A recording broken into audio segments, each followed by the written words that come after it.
प्यारे बच्चों, मैं BC रामपुरिया, अध्यापक GRB इंटर कॉलेज राठ। मेरा विषय सामाजिक विज्ञान। प्यारे बच्चों, सामाजिक विज्ञान में 4 पार्ट हैं, जिसमें हिस्ट्री, ज्योग्राफी, सिविक्स और इकोनॉमिक्स। इसमें यानी जो लास्ट वाला पार्ट है इकोनॉमिक्स यानी अर्थशास्त्र, इसकी बुक का नाम दिया गया आर्थिक विकास की समझ। इसमें प्यारे बच्चों पहला चैप्टर है विकास, अर्थात किसी भी व्यक्ति को अपना विकास करने के लिए पहले तो उसकी आकांक्षाएं होती हैं और इच्छाएं होती हैं। उनको पूरा करने के लिए उसको यानी इस पर विचार करना पड़ता है कैसे हम अपने आप का विकास करेंगे। ठीक इसी कड़ी में मैं आपको अपने देश के बारे में विकास के बारे में बताने की कोशिश कर रहा हूँ। प्यारे बच्चों, विकास अथवा प्रगति की धारणा हमेशा से हमारे साथ है, हमेशा हमारे साथ रहती है। प्रगति और विकास की अवधारणा हमारी आकांक्षाएं और इच्छाएं हैं कि हम क्या करना चाहते हैं और हम अपना जीवन कैसे जीना चाहते हैं। इसी तरह हम विचार रखते हैं कि कोई देश कैसा होना चाहिए। यानी जब हम देखते हैं देशों के बारे में कि विकसित देश भी हैं, विकासशील देश भी हैं, तो जो विकसित देश हुए हैं आखिर उनकी आर्थिक स्थिति किस तरह की है, उन्होंने कैसे विकास किया है जिससे वो विकसित देशों की ओर पहुंच गए हैं, अर्थात उन्होंने अपना विकास किया है। इसमें हमें किन अनिवार्य वस्तुओं की आवश्यकता है, क्या सभी का जीवन बेहतर हो सकता है, ये प्रश्न हमारे सामने आते हैं। लोग मिलजुल करके कैसे रह सकते हैं, क्या और अधिक समानता हो सकती है। विकास इन सभी प्रश्नों पर विचार करने और इन लक्ष्यों को प्राप्त करने के उपायों से जुड़ा हुआ है, क्योंकि जब वो इसके बारे में सोचेगा, इन प्रश्नों पर वो विचार करेगा तो निश्चित है कि उसका विकास होगा। यह काम जटिल है और इस अध्याय में हम विकास को समझने की प्रक्रिया शुरू करेंगे। ऐसा नहीं है किसी ने सोच लिया तो वो विकास की ओर अग्रसर हो गया, उसके साथ उसको करना भी पड़ता है। आप उच्च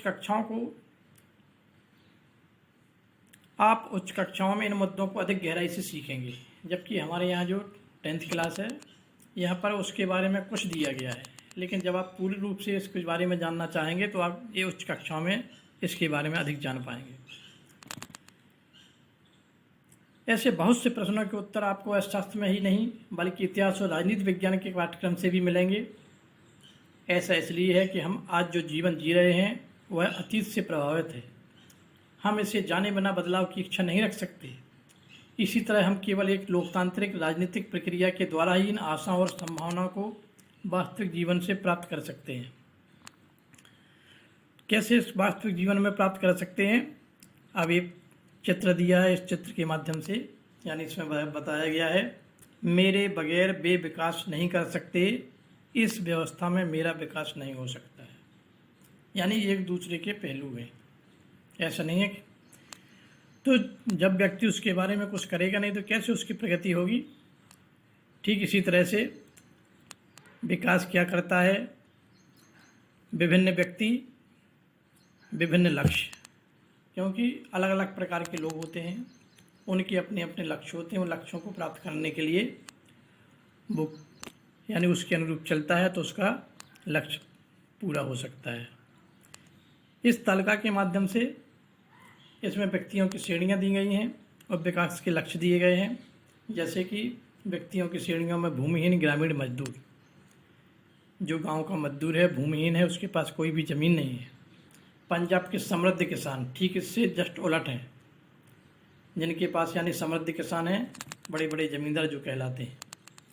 किसान जो खेती करने के लिए केवल वर्षा पर निर्भर रहते हैं, जिनके पास किसी भी प्रकार की कोई ऐसी यानी उनके लिए कोई ऐसे साधन नहीं है जिसके माध्यम से वो यानी अपनी खेती कर सकें, अर्थात वो वर्षा पर ही निर्भर रहती है। ऐसे कुछ किसान भी होते हैं, कुछ का 50% होते हैं। भूस्वामी परिवार की एक ग्रामीण महिला, वो परिवार की ग्रामीण महिला है, भूस्वामी है। शहरी बेरोजगार युवक, शहर के अमीर परिवार का एक लड़का, शहर के अमीर परिवार की एक लड़की, नर्मदा घाटी का एक आदिवासी। इस तरह से यानी ये व्यक्तियों की श्रेणियाँ दी गई हैं।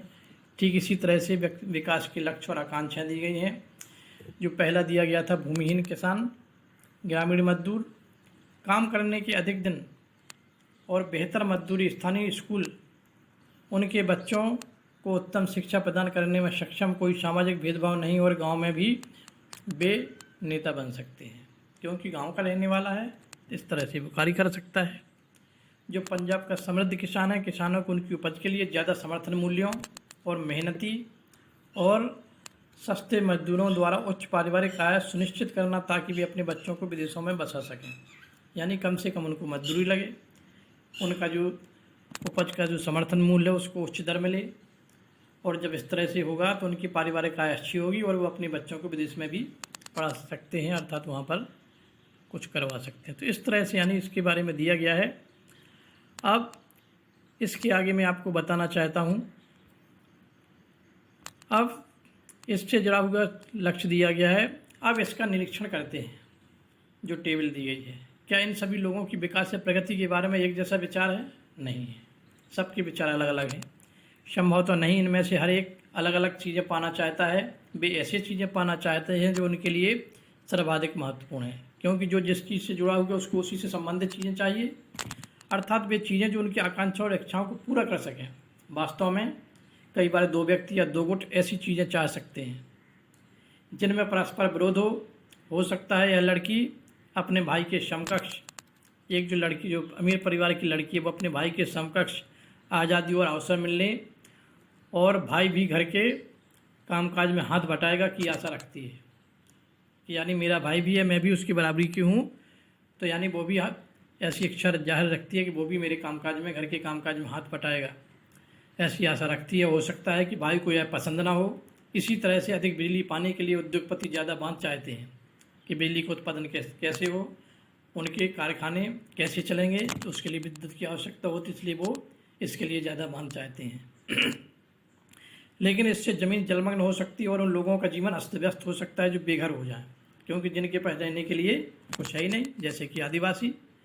वे इसका विरोध कर सकते हैं और हो सकता है कि वे अपने खेतों की सिंचाई के लिए केवल छोटे चेक बांध या तालाब पसंद करें। इसलिए आपने देखा होगा प्यारे बच्चों कि छोटे चेक बांध बनाए जाते हैं या तालाब बनाए जाते हैं ताकि उससे यानी किसी को कोई हानि ना हो। इस तरह दो बातें साफ है, एक अलग अलग लोगों के विकास के लक्ष्य भिन्न हो सकते हैं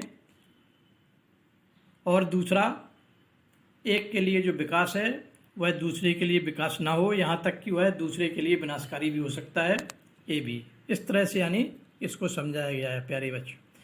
इस तरह के लोग विकसित होना नहीं चाहते हैं, क्योंकि जब उनकी इस तरह की सीमा है तो वो इस तरह से यानी अपना विकास उतनी जल्दी नहीं चाहेंगे, केवल वो अपना विकास चाहेंगे। अब बात आती है आय और अन्य लक्ष्य। कैसे आय होगी, लक्ष्य और भी अन्य है तो उनको कैसे हम प्राप्त किए जा सकते हैं।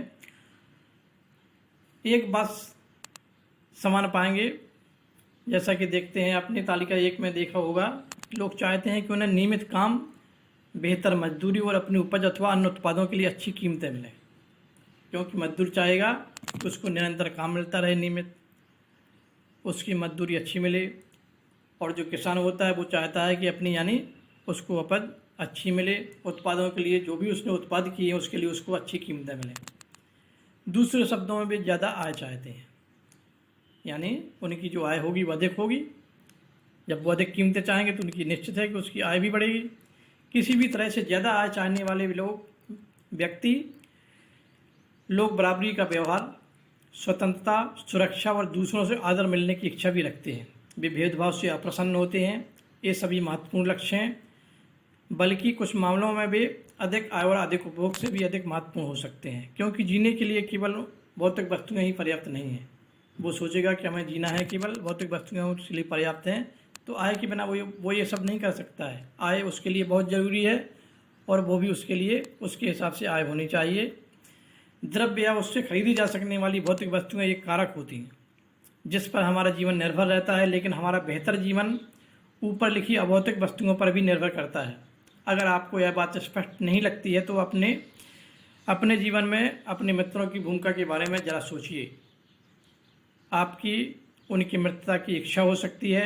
इसी तरह और भी बहुत सी चीज़ें हैं जिन्हें आप आसानी से नहीं मापा जा सकता है, लेकिन उनका हमारे जीवन में बहुत महत्व है। इनकी प्रायः उपेक्षा कर दी जाती है, लेकिन यह निष्कर्ष निकालना गलत होगा कि जिसे मापा नहीं जा सकता वह महत्व नहीं रखता है। ये नहीं है कि उसके मापने की कोई इकाई नहीं है तो उसको नहीं मापा जा सकता है तो उसका कोई महत्व नहीं है, उसका और विशेष महत्व है। एक उदाहरण देखिए, अगर आपको कहीं दूर दराज के इलाकों में नौकरी मिलती है, हो सकता है कि आपसे कई किलोमीटर दूर आपको नौकरी मिल जाए।